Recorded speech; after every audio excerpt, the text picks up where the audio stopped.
हरियाणा में 5 अक्टूबर को विधानसभा के चुनाव होने हैं, जिसकी वजह से हरियाणा की राजनीति फिलहाल सरगर्मियों पर है।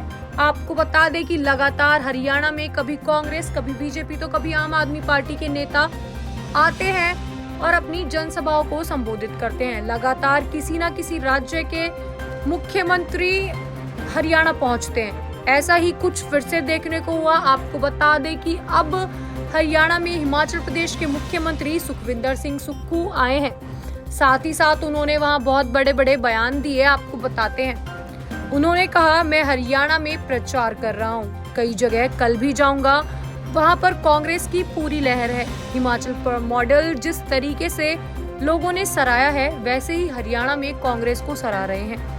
हिमाचल में जो मस्जिद और वेंडर पॉलिसी का विवाद है, वह खत्म हो चुका है। एक कमेटी बना दी गई है वेंडर पॉलिसी के लिए। हिमाचल में भाईचारा कायम है। भाईचारा खराब करने की कोशिश हुई थी, छोटी सी बात को बड़ा बनाकर पेश किया गया था। हिमाचल में ऐसा अब कुछ भी नहीं है, अब स्थिति बिल्कुल ठीक है। ये कहना है सुखविंदर सिंह सुक्खू का। बहुत अच्छा माहौल है और 10 साल हरियाणा में भारतीय जनता पार्टी की जो सरकार रही है, उससे लोगों में नाराज़गी नज़र आ रही है। निश्चित तौर पर वहाँ कांग्रेस की सरकार बनेगी। सर, बीजेपी लगातार कह रही है कि हरियाणा में हिमाचल जैसा हाल ना हो जाए, क्राइसिस जिस तरह आया है। हरियाणा में हिमाचल जैसा हाल ना हो जाए, ये तो मुझे बीजेपी क्यों कह रही है, लेकिन हिमाचल का हाल बहुत अच्छा है और राजनीतिक लाभ के लिए और राजनीतिक वोटिंग के लिए इस प्रकार की बात कर रहे हैं। हिमाचल पहली स्टेट है जहाँ सरकार बनने के बाद OPS दिया गया, पहली गारंटी पूरी थी। हिमाचल पहली स्टेट है जहाँ महिलाओं को 1500 रुपया प्रत्येक महिला को, हमारी जो प्यारी बेटी है जो 18 साल से अधिक की उम्र होगी, उसको दिया गया।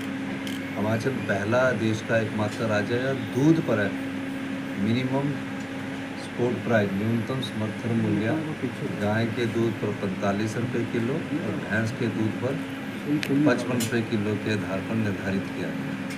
हिमाचल पहली स्टेट है जहाँ प्राकृतिक खेती में गेहूं का मूल्य, न्यूनतम समर्थन मूल्य MSP 40 रुपये किलो और मक्की का 30 रुपये किलो निर्धारित किया गया। तो सब जगह अच्छा काम हो रहा है और इस प्रकार की राजनीतिक बात करके कोई लाभ नहीं होता।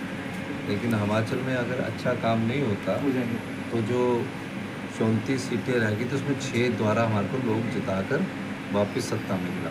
Sir, Delhi street vendor policy को लेकर कब कामकाज शुरू हो रहा है? स्ट्रीट वेंडर पॉलिसी के लिए विधानसभा के अध्यक्ष ने भारतीय जनता पार्टी और कांग्रेस के विधायकों की, माननीय हमारे जो पार्लियामेंट मिनिस्टर हैं, उनके नेतृत्व में कमेटी बनाई है।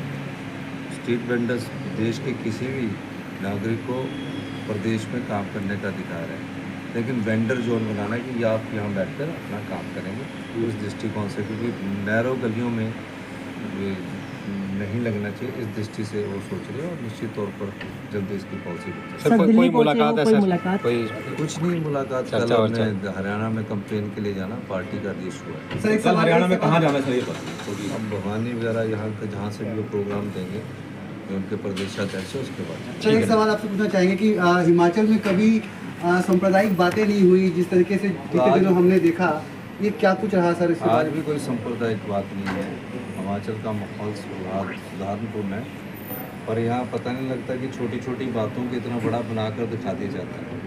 हिमाचल में ऐसे उदाहरण आपको देखने को मिलेगी। हिमाचल की संस्कृति का परिचय ही है, जहाँ जो अवैध मस्जिद पर 2 स्टोरी बनाई थी, उसमें उस मस्जिद के इमाम, उस मस्जिद के जो वहाँ करता धर्म है, उन्होंने आकर खुद ही कहा कि हम तोड़ देंगे।